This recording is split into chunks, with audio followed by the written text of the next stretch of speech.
Dear student, आज की class में सभी का स्वागत है। आज हम डीएससी पार्ट तृतीय के second unit metal ligand bonding in transition metal complex के बारे में अपन चर्चा करेंगे। इस यूनिट के अंदर सिलेबस के अंदर आपके क्या क्या है। सिलेबस के अंदर limitation of valence bond theory, valence bond theory की limitation and elementary idea for crystal field theory, और क्रिस्टल फील्ड थ्योरी जो CFT है, क्रिस्टल फील्ड थ्योरी, उसका एलिमेंट्री आइडिया, बेसिक ज्ञान। Crystal field splitting octahedral, tetrahedral और square planar complex. Crystal field splitting, उनमें किस प्रकार से उनका विभाजन होगा, विपाटन, जैसे dx² dy² डी कक्षकों का विपाटन किस प्रकार से होगा, वो किस किस के अंदर, ऑक्टाइडल के अंदर, टेट्राइडल के अंदर, स्क्वायर प्लेनर कॉम्प्लेक्स के अंदर। नेक्स्ट है factor affecting in the crystal field parameter. कौन कौन से ऐसे फैक्टर हैं जो क्रिस्टल फील्ड थ्योरी CFT को प्रभावित करते हैं। सबसे पहले है संयोजक बंध सिद्धांत की सीमाएं, limitation of the valence bond theory. Valence bond theory सिद्धांत, संयोजक बंध सिद्धांत यद्यपि संकुलों के बनने, उनके चुंबकीय गुणों व ज्यामिति आदि की व्याख्या करने में काफी सफल रहा है। मतलब ये इसकी खूबियां हैं। कौन कौन सी खूबियां हैं, इनके मैग्नेटिक नेचर के बारे में अच्छी तरह बताए थे वैलेंस बैंड थ्योरी ने। संकुल किस प्रकार से बढ़ते हैं उसके बारे में बहुत अच्छी तरह समझाया। लेकिन फिर भी कुछ भी लिमिटेशन, इसकी कुछ लिमिटेशन है जिनकी वजह से इस नियम में अब केवल ऐतिहासिक महत्व ही अधिक रहा है। ज्यादातर इसको अब यूज में नहीं करते हैं। अब सबसे ज्यादा मोस्ट पॉपुलर थ्योरी है CFT, क्रिस्टल फील्ड थ्योरी। वर्तमान में संक्रमण तत्वों के संकुलों के व्यवहार की व्याख्या में इस सिद्धांत का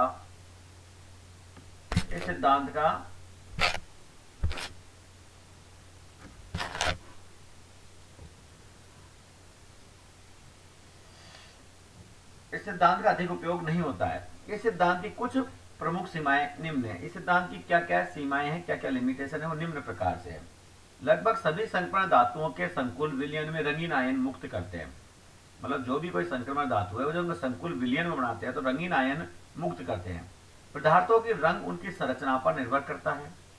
किसी पदार्थ के अणु या आयन जब दृश्य प्रकाश में से कुछ विकिरणों का अवशोषण करते हैं तब वे रंगीन दिखते हैं।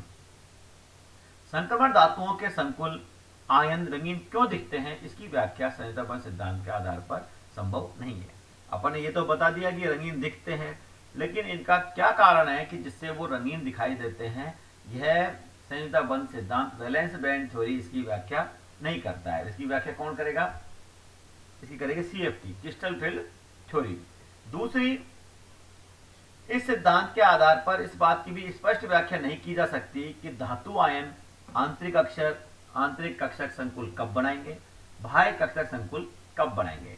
मतलब कहने का मतलब है इनर ऑर्बिटल और आउटर ऑर्बिटल के बारे में ये समझा नहीं सकता कि कब जो इनर लेंगे, जिसको कहते हैं अपन D2sp3, और कब होगा sp3d2। दोनों प्रकार के संक्रमण पाए जाते हैं, D2sp3 और sp3d2। D2 का मतलब है कि D आंतरिक, D वाले जो कक्षक हैं अंदर वाले उपयोग में लिए जा रहे हैं, D2sp3। लेकिन sp3d2 इसका मतलब है बाहर वाले D कक्षक में।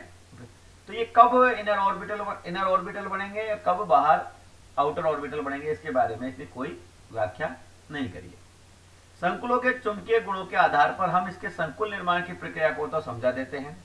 इसके चुंबकीय गुण जो मैग्नेटिक नेचर होता है, डायमैग्नेटिक, पैरामैग्नेटिक, उसके नेचर के आधार पर हम किस प्रकार से संकुल बनेंगे वो तो समझा रहे हैं। लेकिन संरचना के आधार पर इनके चुंबकीय गुणों का पूर्ण अनुमान इस सिद्धांत के आधार पर नहीं लगाया जा सकता है। मतलब संरचना के आधार पर संरचना देख ले तो अपन ये नहीं बता सकते कि ये किस प्रकार का इसका मैग्नेटिक नेचर होगा। थर्ड है, विभिन्न संकुलों के चुंबकीय गुणों की मात्रात्मक व्याख्या भी इस सिद्धांत के आधार पर नहीं की जा सकती है। जो कोई मात्रा होती है, जैसे अपन किसको मैग्नेटिक नेचर को किससे नापते हैं, बोर मैग्नेटेन में इसकी एक यूनिट है इसकी मैग्नेटिक नेचर की, तो उसमें नापते हैं। तो ये कोई स्पेशल नहीं बता पाया कि इसके अंदर, ये तो बता दिया कि इसकी क्या कहते हैं मैग्नेटिक नेचर ये होगा, पैरामैग्नेटिक होगा, डायमैग्नेटिक, लेकिन उसकी मात्रात्मक व्याख्या कितना होगा इसके बारे में VBT की व्याख्या नहीं कर सका है। कई संकुलों जैसे बहुत सारे एग्जाम्पल हैं, जैसे CuH2O6 2 की ज्यामिति डिस्टोर्ड होती है। अपने देख रहे हैं CuH2O6 की ज्यामिति विकृत होती है, जिसमें 4 H2O अणु समान दूरी पर होते हैं। इसके अंदर कितने हैं? 6। जबकि शेष 2 H2O अणु अधिक दूरी पर स्थित होते हैं। ऐसा क्यों है? संयोजन बंध सिद्धांत इसका कारण बताने में असमर्थ है। इसके अंदर जब अपन कॉपर के अंदर 6 H2O, 4 तो समान दूरी पर है और 2 H2O हैं जो अधिक दूरी पर है, पर ऐसा क्यों है? इसकी व्याख्याता वैलेंस बैंड थ्योरी के द्वारा नहीं की जा सकती है।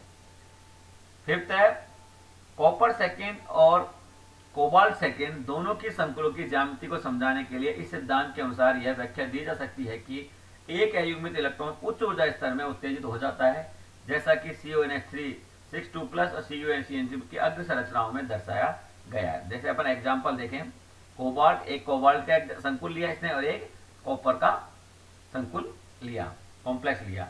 इसके अंदर कोबाल्ट का इलेक्ट्रॉनिक विन्यास 27 परमाणु क्रमांक, इसका इलेक्ट्रॉन विन्यास है 3D 1 2 3 4 5 6 7 3D 7 4s2।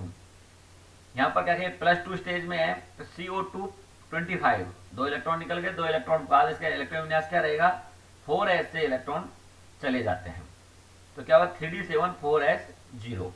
यहाँ पर कितने लिगेंड लेने हैं अपन को? 6, तो 6 कहाँ बनेंगे? ये यहाँ अमोनिया है, ये क्या होगा, स्ट्रॉन्ग लिगेंड की तरह व्यवहार कर रहा है। Na3 लिगेंडों की उपस्थिति में CO का इलेक्ट्रॉनिक विन्यास। यहाँ पर क्या कर लेंगे, ये पेयरिंग कर लेंगे।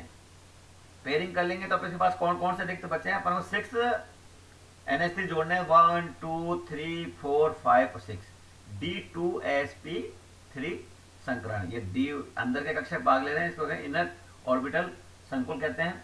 इसी तरह यहाँ पर कितने थे? 3D 7, 6 ने तो पेयरिंग कर ली थी, लेकिन एक इलेक्ट्रॉन यहां से एक इलेक्ट्रॉन कहां चले गया? 4D में, तो इसका इलेक्ट्रॉन, इसका संकरण हुआ D2sp3 कक्षक।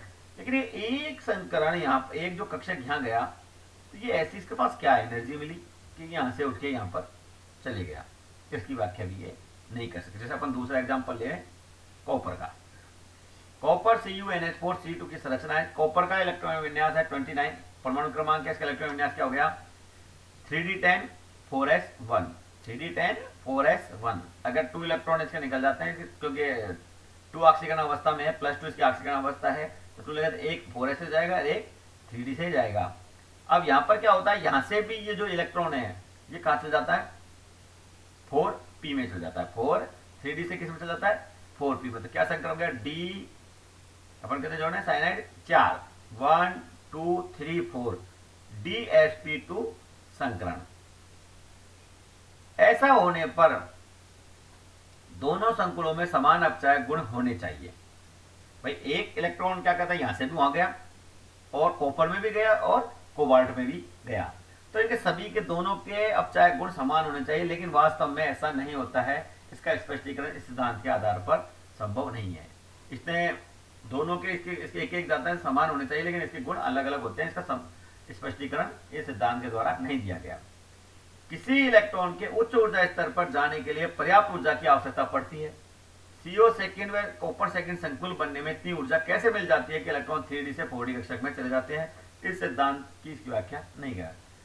जैसे एक इलेक्ट्रॉन यहाँ पर चले गया, तो ये यहाँ पर इनको कहां से मिली इतनी एनर्जी? इस 3D से कहां चले गया? 4D में चले गया। तो ये एनर्जी कहां से मिलती है, इसकी व्याख्या नहीं कर पाया। इस सिद्धांत के आधार पर किसी संकुल के बनने में हुए ऊर्जा परिवर्तन की मात्रा तक गणना भी नहीं कर सकते। इस सिद्धांत के द्वारा किसी कॉम्प्लेक्स जब बना तो उसमें कितनी ऊर्जा निकली, ऊर्जा परिवर्तन है, उसकी मात्रात्मक ऊर्जा परिवर्तन के बारे में बता रहे हैं, लेकिन कितनी इसकी गणना करके कोई मात्रा है उसकी व्याख्या नहीं कर सका। निकिल +2 आयन अमोनिया अणुओं के साथ एक चतुष्फल के संकुल बनाता है, जबकि साइनाइड आयनों के साथ इसका संकुल वर्ग समतुल्य आकार का होता है। इसका स्पष्टीकरण भी पूर्वानुमान इस सिद्धांत के आधार पर नहीं है। मतलब निकिल इसके साथ में क्या बना रहा है, अमोनिया के साथ तो बना रहा है टेट्राहेड्रल स्ट्रक्चर, और साइनाइड के साथ बना रहा है स्क्वायर प्लेनर कॉम्प्लेक्स। इसके बारे में इसकी व्याख्या नहीं कर सका। ये क्यों नहीं हो सका, देखो आपको बता दें। Na का परमाणु क्रमांक 28 है, इसका इलेक्ट्रॉन विन्यास क्या हो गया? 3D8 4s2। यहां पर क्या है, +2 इसके अंदर, तो 2 इलेक्ट्रॉन निकलेंगे, 4s से चल जाएंगे। तो यहां पर जो है NH3 यहाँ वीक लिगेंड की तरह व्यवहार कर रहा है। वीक लिगेंड की तरह व्यवहार कर रहा है तो कोई पेयरिंग भी नहीं होगी। ये स्ट्रॉन्ग लिगेंड और वीक लिगेंड क्या होते हैं? एक होती है स्पेक्ट्रोकेमिकल सीरीज, इससे पता चलता है कौन सा किससे स्ट्रॉन्ग है, स्ट्रॉन्ग कौन से लिगेंड है, वीक लिगेंड कौन से हैं। तो यहाँ पर पेयरिंग नहीं हुई तो इलेक्ट्रॉन चले गया, तो अपन कितने लाने हैं? 4 NH3, तो 1 2 3 4, तो क्या हो गया? sp3 संकरण। और साइनाइड है निकल के साथ, जब साइनाइड बनेगा, साइनाइड क्या है? एक स्ट्रॉन्ग लिगेंड है। साइनाइड क्या करेगा? तो एक पेयरिंग कर लेगा। यहाँ 3D8 4s2 था, यहाँ पर निकल 4+2 स्टेज में है, तो यहाँ पर 2 इलेक्ट्रॉन निकल गए। अब साइनाइड ने क्या करा? ये दो जो लिगेंड अलग अलग एक में देखने पेयरिंग कर लेते, तो ये खाली हो गया, तो क्या हो गया? sp2 संकरण। एक s का, एक p का और दो, तो एक d का, एक s का, दो p के संकरण, dsp2 संकरण इसका होता है। तो अलग अलग एक में तो क्या कहते हैं उसके निकिल का कहते हैं अमोनिया के साथ में तो टेट्राहेड्रल स्ट्रक्चर बना रहा है, और साइनाइड के साथ में स्क्वायर पिरामिडल कॉम्प्लेक्स बनाता है। अब इसके लिए एक नया सिद्धांत दिया गया, विद्युत उदासीनता सिद्धांत। इसके बारे में अपन नेक्स्ट क्लास के अंदर चर्चा करेंगे। धन्यवाद।